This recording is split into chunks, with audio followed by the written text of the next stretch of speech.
Lucius owned 3 villas, a fleet of merchant ships, and more gold than most senators would see in 10 lifetimes. And yet, on the night that mattered most, none of it stopped his hands from shaking.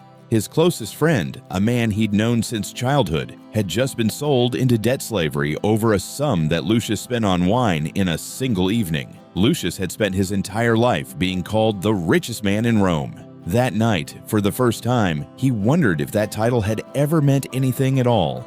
This isn't a story about losing money. It's about the exact moment one man discovered that everything he'd been calling wealth was actually the thing quietly keeping him poor.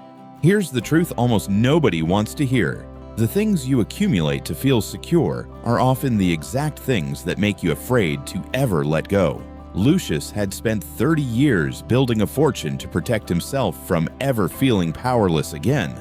And in doing so, he had built a fortune that now made him afraid of exactly one thing: losing it. That's the part almost nobody tells you about wealth built from fear. It doesn't make you free, it just gives fear something bigger to protect. Now stay with me, because what Lucius did next is the exact reason this story is still told today. The next morning, Lucius walked to the debt collector's office and paid off his friend's entire debt without a second thought. It felt good, but it also felt small compared to what he was about to do next. He returned home, called his household together, and began giving away everything he owned that wasn't essential to his own basic needs. Ships, villas, jewelry passed down for generations. His household thought he had lost his mind. His fellow senators whispered that grief had finally broken him.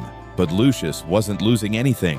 For the first time in 30 years, he was finally putting something down that he had been carrying his entire adult life without ever realizing its weight. Seneca wrote about men exactly like the old Lucius. He said, "It is not the man who has too little, but the man who craves more. That is truly poor." For 30 years, Lucius had more than almost anyone in Rome and craved more anyway. That craving, not his bank of gold, was the actual poverty he had been living inside.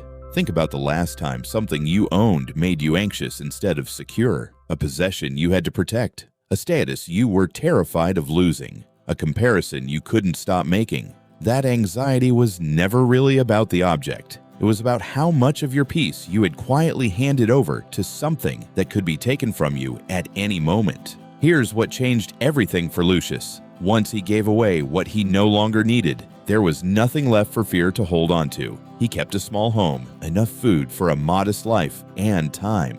More time than he had ever had in 30 years of chasing more. Word spread through Rome of what he had done, and strangely, people began seeking him out. Not for his money, since he had almost none left, but for something else entirely. They wanted to understand how a man who had given away everything seemed to have more peace than anyone who still had it all. That's when Rome quietly began calling him something new. Not the wealthiest man in the city, the richest man in it. Here's the part almost nobody tells you about real wealth. It was never about how much you could hold on to. It was always about how little you needed to feel complete.